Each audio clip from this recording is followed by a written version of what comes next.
What's good, everybody? It's your boy First Degree back at you with another video, and today we got to talk about the crazy week that Angel Reese and the Chicago Sky have had, and let's just get right to it because we got a lot to cover. First and foremost, Angel Reese has been named to the WNBA All-Star Game, coming in 5th place voting with a total of 381,518 votes.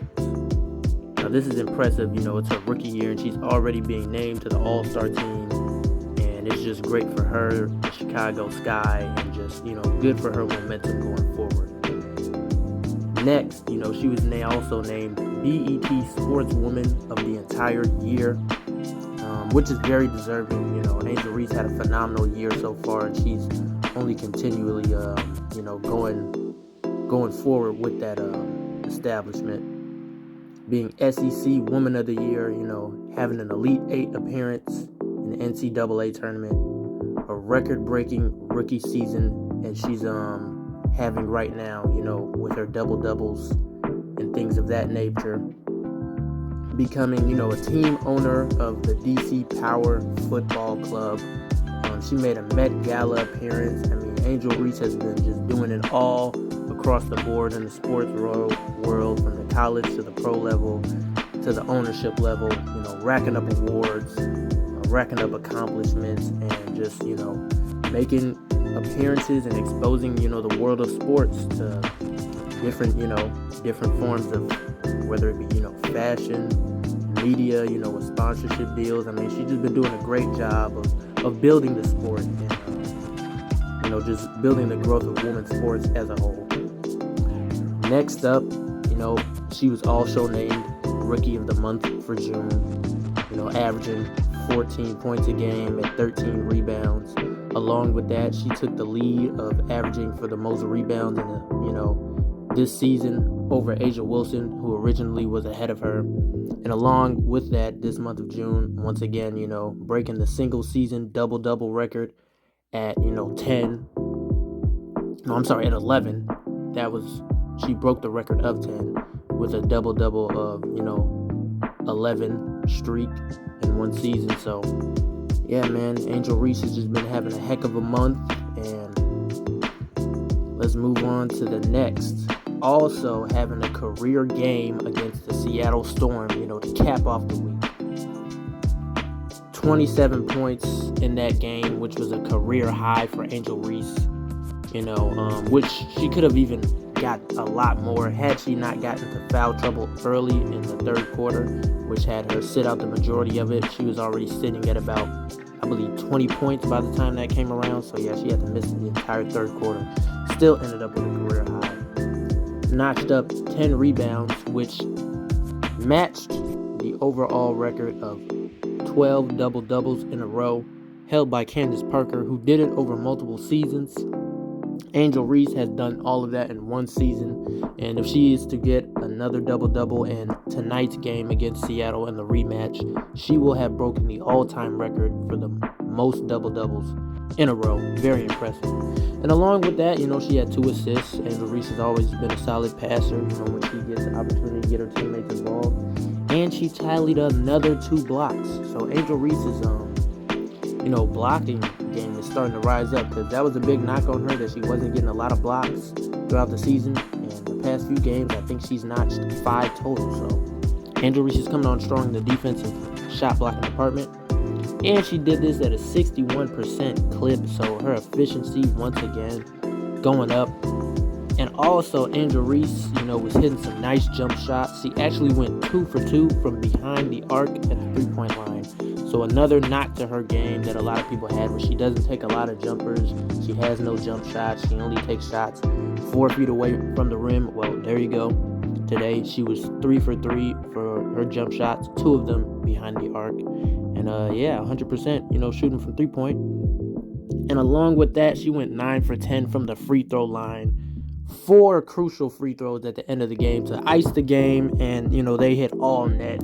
Angel Reese, they called upon her in the final moments of the game to seal the deal, and she did just that without even flinching. So she's already showing that clutch gene, and she's doing it against great teams like the Seattle Storm, who have Nneka Ogwumike and, Ezzy Magmador, the best defensive player in the league right now. She was getting double teamed by them throughout the entire game, and she was still able to just cook against, one of the better defensive teams in the league. Nneka Ogwumike, one of the best players of her generation. Ezzy Magmador, like I just said, front runner for Defensive Player of the Year, who also had 7 blocks, herself that game, a season high. So yeah, Angel Reese is doing this against the elite of the elite, which is amazing. And then you had Kennedy Carter, who had another stellar game and just torched the Seattle Storm. 33 points, a season high for her. Notched up 3 steals, guarded Jewel Lloyd for a good amount of the game, held her to about 35%, one of the best shooting guards in the entire league. 4 rebounds, she notched 1 block herself, had 3 assists herself, and also was a very efficient day, going 62% from the field.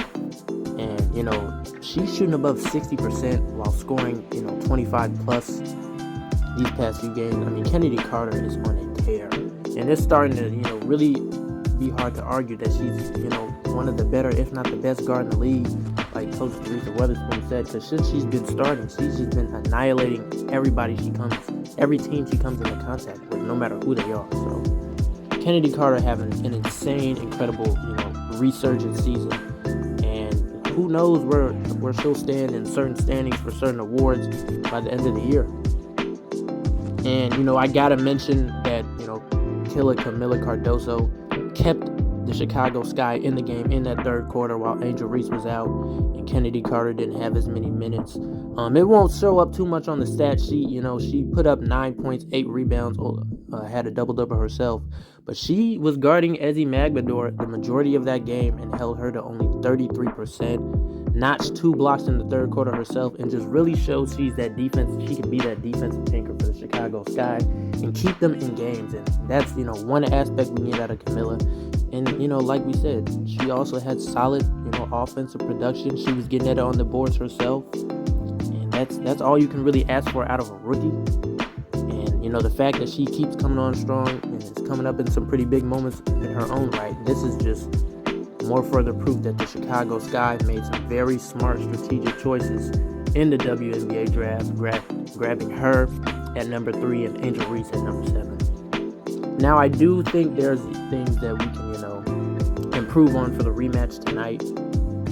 I believe that, more efficient bench play. Obviously, if Dana Evans can have a better game. I don't believe she scored yesterday. I think if we can get Dana Evans going with the ball early, I think if we can get Marina Mabry probably going early, get her some more shots in that first quarter, just to, take the offensive load off of Angel Reese, Kennedy Carter, just get them started early possibly, and just limit our foul trouble. Angel Reese going down the third quarter was huge for Seattle Storm, helped them, kind of get back into the game, but like I said, Camilla did hold it down, so they didn't get a crazy lead or anything like that. But yeah, we can limit foul trouble. We can make this a lot easier game for us, keeping our starters in for longer. More efficient bench play, obviously, that's always great. Diamond DeShield, Dana Evans can come off the bench, Isabel Harrison come off the bench, hitting some good shots and just being efficient. And I don't really see Seattle Storm being able to handle that. But let me know what you guys think in the comment below about the week Angel Reese has had. Let me know what you think of the game against the Seattle Storm, and let me know how you feel about the upcoming rematch with them tonight. That's your boy First Degree Sports. If you like the content, obviously, as always, leave a like on the video, comment, subscribe, and yeah, I'm out. Peace.